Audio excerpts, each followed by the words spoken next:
Hola, ¿qué tal? Estamos aquí con Natalia Pérez de Rasti, autora de dos libros que he leído recientemente y me han gustado mucho. Uno Bueno, en es, realidad de tres. uno es Hispanos en Alemania y el otro es Gramática de la Cultura. ¿Cómo estás, Natalia? Muy bien, María, gracias. ¿Y tú? Muy bien, muy contenta de poder hacerte esta entrevista, aunque yo ahora esté en Copenhague y tú estés en Madrid, para profundizar un poco más en tu libro. Bueno, en los libros en realidad mencionas el tema de los piropos. Tengo curiosidad para saber un poco con qué te quedas. ¿Te quedas con la forma española o latina de piropear muchísimo o prefieres la forma quizás alemana? Yo en general, en todo, en el tema intercultural, muchas veces la gente malinterpreta lo que dices porque proyectan sobre lo que tú dices las ideas que ellos tienen en la cabeza. Y en el fondo casi nunca, mucha gente nunca entiende lo que realmente quieres decir. Ujú. Yo lo que defiendo es que hay que derribar los automatismos. El automatismo sería tanto decir los piropos son buenos como Ujú. decir los piropos son malos. Yo lo que digo en prácticamente todo, no en todo, porque no defiendo el relativismo cultural absoluto, pero en prácticamente todo es depende. Es decir, no me gusta que se condenen totalmente los piropos, pero tampoco pienso que sean siempre buenos. Depende de cómo se diga, del talante con el que se diga, de la manera en que se diga. Es decir, antes de ir a Alemania, pues cuando un piropo era obsceno o era desagradable, tampoco me parecía bien, ¿no? Y hoy en día, pues no soy de las españolas que en Alemania entran en crisis porque la gente no te dice nada por la calle, pero a las que les pasa, pues las entiendo y me hace gracia. Y me hace gracia sobre los piropos. Y en Inside lo que son buenísimas son las cartas de lectores, las respuestas, los comentarios de lectores, porque hay una criba y había muchas alemanas residentes en países hispanohablantes que defendían los piropos de una manera como de verdad, ¿no? Me hizo mucha gracia, porque a veces son algunas hispanas que los condenan. Por ejemplo, una lectora me decía que le gustaba mucho mi libro y que era una pena que hubiera elegido esa portada. La portada es una foto de Argentina, del típico piropo, ¿no? Un chico silbando, una chica. Y bueno, ella tenía esa visión automática. El piropo es automáticamente mal y automáticamente machista. Ujú. Yo, bueno, quiero romper los automatismos, quiero que nos paremos a pensar y que nos cuestionemos las valoraciones que hacemos de las cosas en cualquier sentido y que no pensemos que nada es automáticamente bueno o automáticamente malo. Muy pocas cosas lo son. Todo depende del uso que le demos. Sí, me parece muy interesante tu respuesta porque yo ahora vivo en Copenhague y tengo muchos amigos españoles y latinos y muchas veces también escucho ese tipo de críticas, ¿no? Como, ah, mira cómo son los daneses, mira qué fríos, mira qué tal. Y claro, yo ya llevo un año aquí y ahora tengo otra perspectiva que cuando llegué intento un poco ponerme en su lugar y ver Ujú. por qué creo que son fríos. ¿Qué me hace pensar que son fríos? Y al final es que quizás para los noruegos y para los suecos, los daneses no son tan fríos, o para los rusos, ¿no? Que todo es muy Es relativo, como tú has relativo. dicho, exactamente. Sin duda, ten en cuenta, si tú le preguntas a un noruego dónde está Alemania, te va a decir que está al sur. Ujú. Si le preguntas a un español que dónde está Alemania, te va a decir que está al norte. Y los dos están diciendo la verdad. Desde un punto de vista cultural ocurre lo mismo. Si preguntas a un alemán como de España, te va a decir cosas opuestas a las que te va a decir un senegalés. Los dos están diciendo la verdad, simplemente están viendo desde su perspectiva cultural. Y que es frío es algo culturalmente, es un concepto culturalmente marcado, es decir, que Ujú. entendemos por frío no es lo mismo para todos. Y también respecto a los piropos me gustaría añadir que no pensemos solo en los piropos de un desconocido que va por la calle y que le dice algo a una mujer, pensemos también en cosas que te puede decir una amiga Ujú. o que te pueden decir tus alumnos en clase o Sí. tu profesor.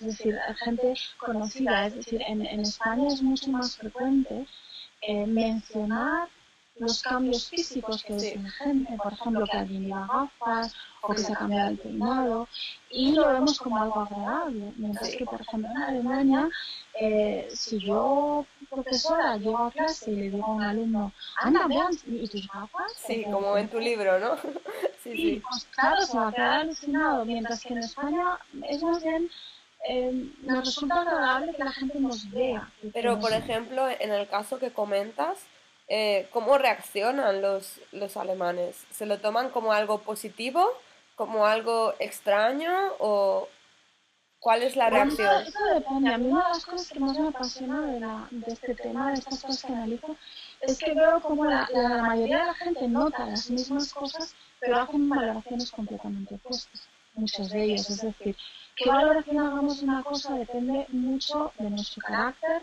de nuestra actitud hacia esa cultura, ¿no? Si tienes el típico alemán enamorado de España, o enamorado de México, o enamorado de Perú, pues va a tender a verlo todo como precioso y muy simpático, y en cambio otro pues no, o sea, depende mucho de la persona, la valoración no es automática por ser alemán, lo va a valorar así.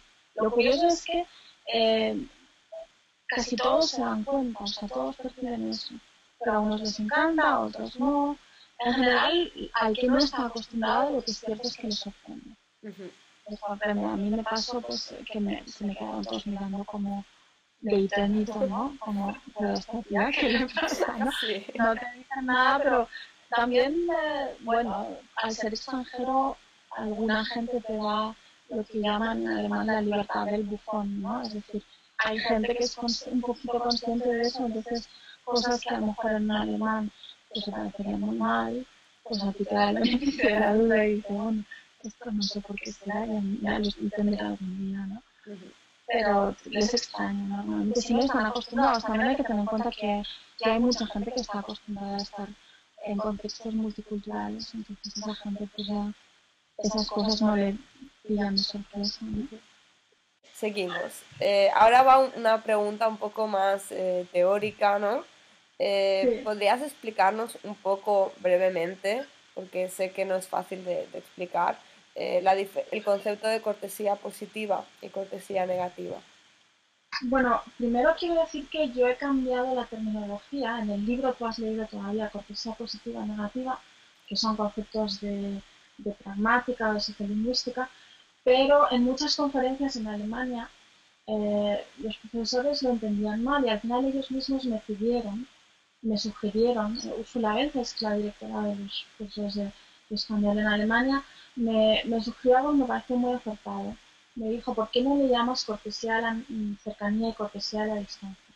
Y creo que tenía toda la razón porque positivo y negativo la gente los asocia con valoraciones y realmente no hay una valoración. Ujú. Pero para que lo entiendan tienes que explicar qué es la imagen positiva, qué es la imagen Sí, negativa y al final tardas un montón y no sí. ayuda a nada. Entonces voy a quedarme más con la cortesía de la cercanía y la cortesía de la distancia.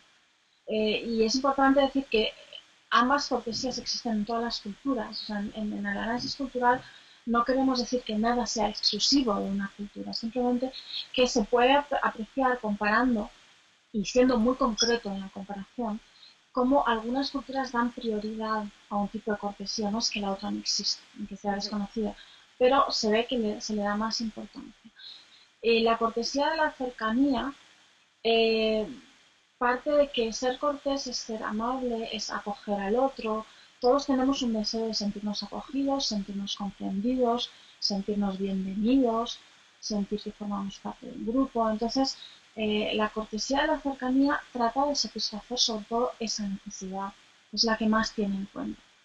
Pero también todos queremos, necesitamos sentirnos respetados, que no invadan nuestro espacio, que no nos impongan cosas, que respeten nuestras decisiones, que respeten nuestra libertad.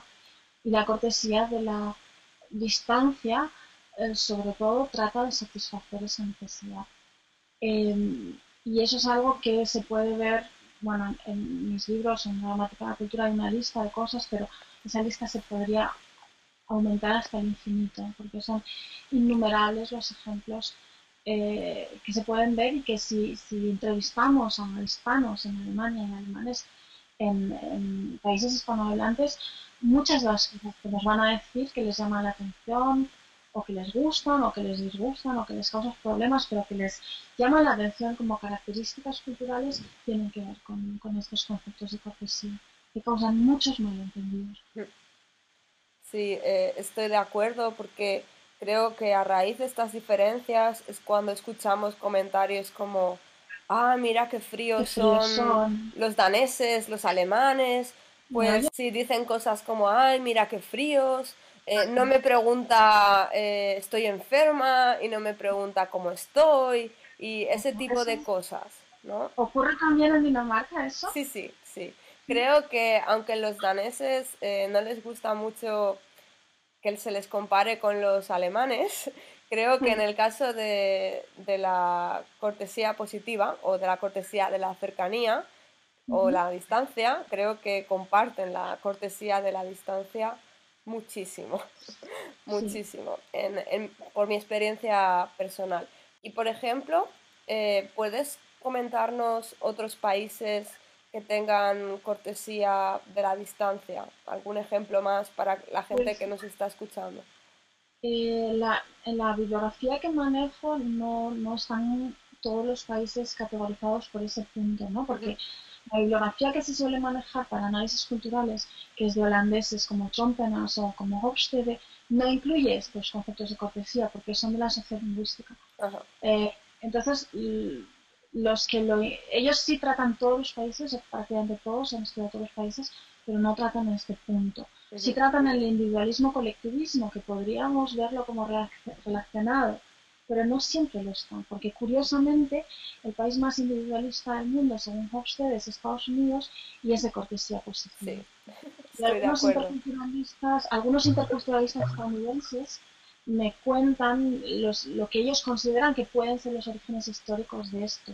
Y ellos dicen que ellos piensan que se debe a que en Estados Unidos la gente está muy acostumbrada a mudarse de ciudad un montón de veces en su vida, entonces son muy conscientes de la enorme necesidad de ser acogido cuando Ujú, uno es nuevo en un sitio y por eso la cortesía, la distancia prima, mientras que en Inglaterra hay una cortesía, perdón, la cortesía de la cercanía prima en ujú. Estados Unidos.